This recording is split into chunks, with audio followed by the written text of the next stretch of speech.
சத்யராஜ் நடிப்பில் உருவாகியுள்ள my perfect husband என்ற வெப்சீரிஸ் டிஸ்னி பிளஸ் ஹாட் ஸ்டாரில் வெளியாகி உள்ளது.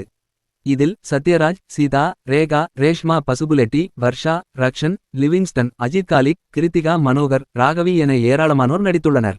8 எபிசோடுகள் கொண்ட இந்த வெப் தொடரின் விமர்சனத்தை இப்போது பார்க்கலாம். இயக்குனர் தாமிரா இயக்கத்தில் உருவாகி உள்ள இந்த வெப்சீரிஸை முகமது ரசி தயாரித்துள்ளார். மேலும் பிரபல ஒளிப்பதிவாளர் ஆர்தர் வில்சன் கேமராமேனாக பணியாற்றியுள்ளார். இந்த வெப்சீரிஸுக்கு பார்த்தசாரதி எடிட்டிங் செய்துள்ளார். பிரபல இசையமைப்பாளர் வித்யாசாகர் இசையமைத்துள்ளார். கலகலப்பான குடும்ப கதையாக இந்த தொடர் உருவாகி உள்ளது. கல்லூரியில் பேராசிரியராக இருக்கிறார் சத்யராஜ். எந்த பெண்ணையும் தலைநிமிர்த்தும் பார்க்காதவராக ஒரு ஏக பத்தினி விரதனாக அறிமுகமாகிறார் சத்யராஜ். ஆனால் முதல் எபிசோடிலேயே அவர் ஏக பத்தினி விரதன் இல்லை, லைட்டா சிலிமிஷம் செய்யும் மன்மத லீலைக்காரன் என்பது தெரிய வருகிறது. சத்யராஜின் மனைவியாக சீதா சரஸ்வதி என்கிற ரோலில் நடித்துள்ளார்.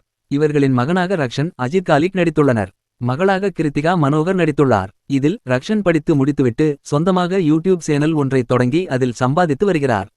இந்த நேரத்தில் தான் ரக்ஷனுக்கு கல்யாண பேச்சு வர பெண் பார்க்க கேரளாவிற்கு செல்கின்றனர். அந்த நேரம் பார்த்து சத்யராஜுக்கு கல்லூரியில் செமினார் இருப்பதால் அவரால் பெண் பார்க்க செல்ல முடியாமல் போக சீதா தனது மகன் மற்றும் மகளை அழைத்துக்கொண்டு பெண் பார்க்க செல்கிறார். அங்கு போனதுமே ஷர்ஷாவை பார்த்த ரக்ஷனுக்கு மிகவும் பிடித்து போய்விடுகிறது. இதைத் தொடர்ந்து இருவரும் தனியாக சென்று மனம் விட்டு பேச, அப்போது வர்ஷா, உங்கள் போட்டோவில் பார்த்ததுமே எனக்கு பிடித்துவிட்டது என்று சொல்ல, ரக்ஷனும் எனக்கும் பிடித்து இருக்கு என்றதும் ரக்ஷன் கையில் இருக்கும் வெள்ளி மோதிரத்தை போட்டு விடும்படி சொல்ல இருவரும் காதலிக்க தொடங்குகின்றனர். இப்படி இருவரும் ஒருவரை ஒருவர் மானசீகமாக காதலித்துக் கொண்டு இருக்கும் போது தான் திருமணம் குறித்து பேச சத்யராஜ் வர்ஷா வீட்டிற்கு போகும்போது ஷர்ஷாவின் அம்மா ரேகா தனது கல்லூரி காலத்து காதலி என்பதை தெரிந்து அதிர்ச்சி அடைகிறார். அதன்பின் எப்படியாவது இந்த கல்யாணத்தை நிறுத்திவிட வேண்டும் என்று பல முயற்சிகள் செய்கிறார் சத்யராஜ். ஒரு கட்டத்தில் இவர்களின் திருமண வேலைகள் மும்முரமாக நடக்க தனது மனைவி சீதாவிடம் ரேகா எனது முன்னாள் காதலி என்று சொல்ல சீதா இடித்து போய்விடுகிறாள். பெர்ஃபெக்ட் ஹஸ்பண்ட் என்று வார்த்தைக்கு வார்த்தை சொல்லி வந்த சீதாவிற்கும் இவர் பெர்ஃபெக்ட் ஹஸ்பண்ட் இல்லை, எல்லாம் நடிப்பு என்று தெரிந்து அதிர்ந்து போகிறாள். கடைசியில் ரக்ஷன், ஷர்ஷா திருமணம் நடந்ததா, இந்த கல்யாணம் நடக்க ரக்ஷன் போடும் பிளான் என 8 எபிசோடும் கலகலப்பாக சென்றது. இது நல்ல நகைச்சுவை குடும்ப வெப் தொடராக இருந்தாலும் இந்த வெப்தொடரை பார்ப்பதற்கு கொஞ்சம் இல்லை, ரொம்பவே பொறுமை வேணும். ஏற்கனவே நாம் பார்த்து சலித்துப்போன பல காட்சிகள் எபிசோடுக்கு எபிசோடு வந்து நம்மை சோதிக்கின்றன.